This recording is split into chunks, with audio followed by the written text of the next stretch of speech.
I've been painting this dude for a while, and a lot of the comments on a work in progress shot that I posted on Reddit were seriously interested in the rusty anchor.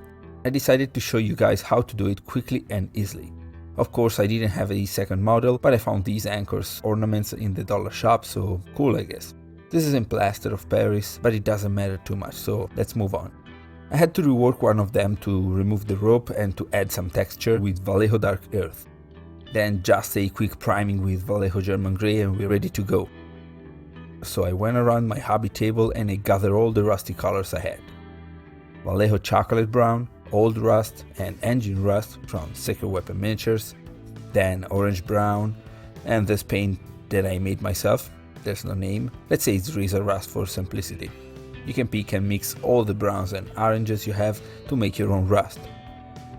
Then, on top of these, to create the verdigris, I have these three paints, Warcolours Turquoise Shade, Turquoise number 5 and Turquoise number 3.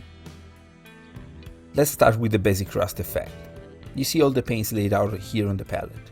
Let's start with a filber brush and quickly base coat all the anchor with chocolate brown. Easy, right? Takes few seconds. Once dry, we can start to make the rust. We can start with orange brown. I'm tapping with the tip of the brush on the color, then I proceed with a heavy and random steeping motion. You can get a good coverage with this, but leave a lot of exposed brown or you will not be able to sell the effect.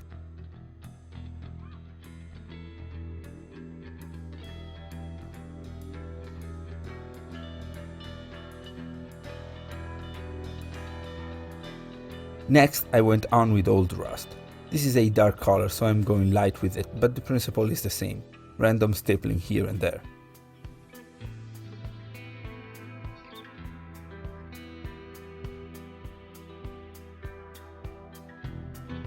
For the next step we start to be more precise, so I move to my standard brush. Engine Rust is a beautiful color, but it's hard not to overpower the neighbors, so be very careful when you use it. I generally tend to place some small dabs of this color around the patches of different colors to bring them together, but also adding contrast and interestingness to the rust.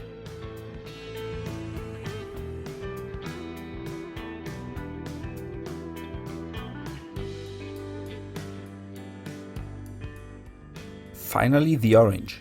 You can apply deliberately and hit hard with your brush, especially if you have a semi-transparent paint like I do. Remember, blue teal is coming, so we want a bright orange on the piece for color theory reasons. So once again, when I was recording, my camera ran out of memory, so I finished the piece and don't have any footage to show you. Cool, isn't it? Luckily enough, I had some spares, so I took one of them and quickly brought it to the same brown stage where the camera died before. I was really lucky this time, actually. The colors are already on the palette, but once again, Turquoise Shade, Turquoise number 5, and finally Turquoise 3. Well, actually I also added Emerald 3 to get a nice verdigris. So first of all we grab a little bit of flow improver, add it to the turquoise shade and start getting some of the recesses with the dark blue.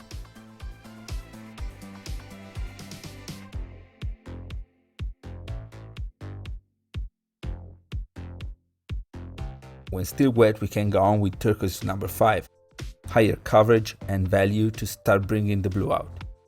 Always move in a stippling motion to simulate the rust texture.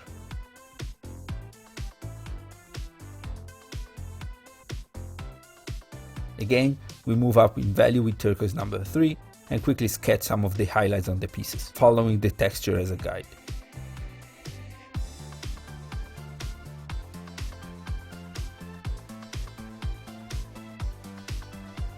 This is called verdigris, so we need green in the mix, right? We go back on the piece with this new color and keep picking up highlights here and there.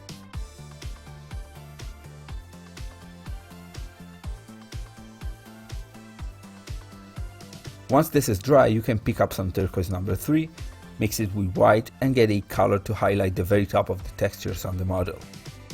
You can overbrush to be quicker, or you can pick each detail separately. It depends on the model and the time you have to spare.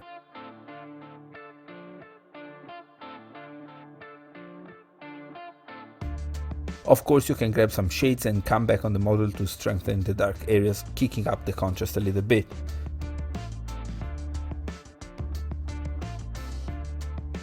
And don't forget color contrast, of course. You can add a little bit of orange here and there on the blue to enhance the overall look.